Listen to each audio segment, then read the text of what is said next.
Anderson has been released by TNA Wrestling, or Impact Wrestling. Not sure what to call it anymore.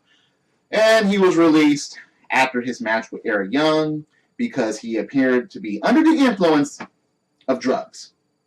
Now, oh, goodness gracious. It's kind of fucked up that this type of thing happens. I mean, he was supposed to be done with TNA anyway, but still. TNA Wrestling is in dire straits as it is, but they needed guys like him. It's just the fact that, I mean, I hate to see this type of stuff happen, but if he was under the influence of drugs, then yeah, he should be.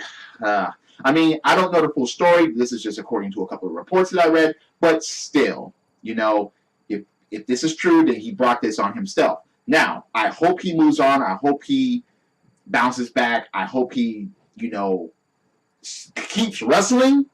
I heard he's like on the independent scene again. But now there are questions that people have. People who are like, oh, okay, is he going to come back to the WWE as Mr. Kennedy? Okay, does it really matter at this point?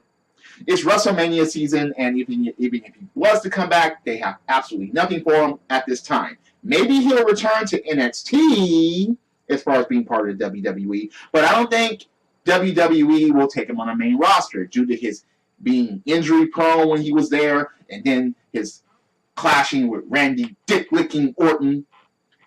I just don't see that happening. I don't think that him coming back to WWE is even possible at this point.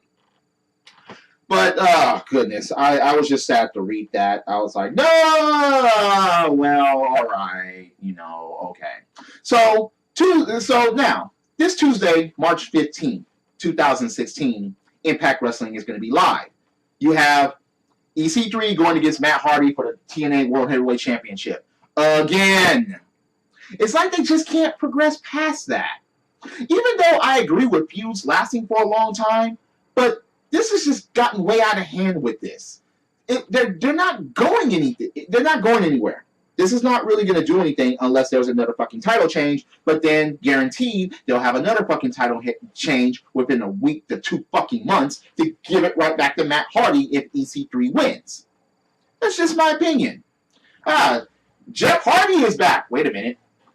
So, well, wait. So, Mr. Kennedy gets released for drugs, but Jeff Hardy is... Oh, okay, fine.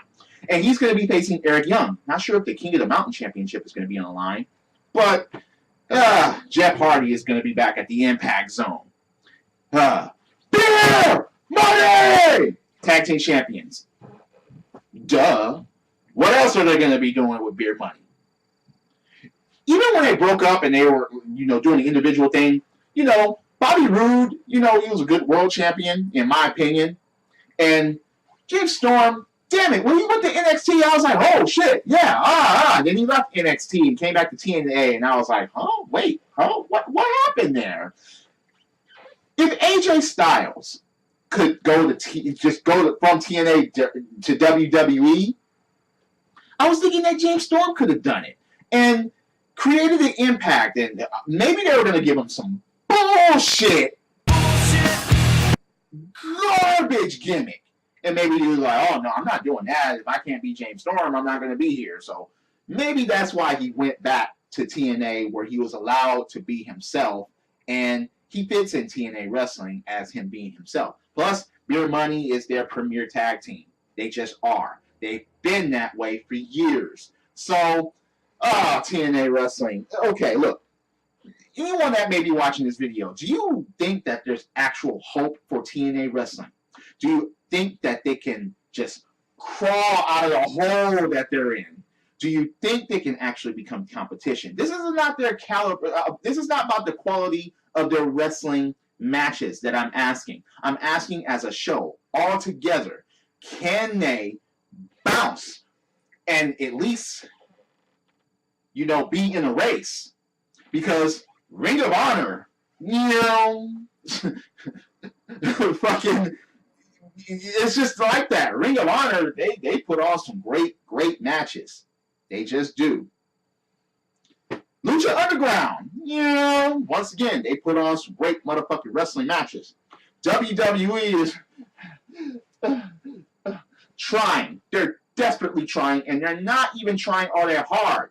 They're doing that tortoise versus hare shit, and they've been asleep for years. But nobody wants to rush up past him, look back and say, see you later, motherfucker, and just keep going. No one wants to fucking do that versus WWE. It's not just the wrestling matches. There has to be more than that on an entertainment scale. Plus, they have to find TV deals in order to get themselves out there and be like, all right, motherfuckers, we're here, and we're here to compete with these motherfuckers, and we're going to do it right. Just do it fucking correctly. Without competition, the industry can't thrive as a whole. And creative can't be creative. You get competition in there, and then you get creative to, oh shit, we're in trouble. We got to think of some good shit to do. Oh my God, they're cornering us. Oh no, oh, these wrestling companies coming. Oh shit, fuck Roman Reigns. We need to get some new people here to get the title. That's what we need in the wrestling world, in the wrestling industry right now. We need these motherfuckers to just get their heads out of their asses, really.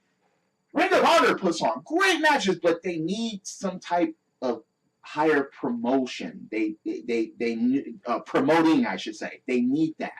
TNA Wrestling is just like, oh, Jesus. Look, years ago, they had a chance, but I'm not sure if they have it now. Okay, so opinions, comments, I welcome them all. Please, I would like to hear what everyone has to say about this. So, yeah, drop kicks, body slams, throwing motherfuckers over the top rope, both kids hitting the floor, and not just getting disqualified like they did in WCW back in the day. Yes, I'm a wrestling fan. This is the theme, and I'll see you later. Credits.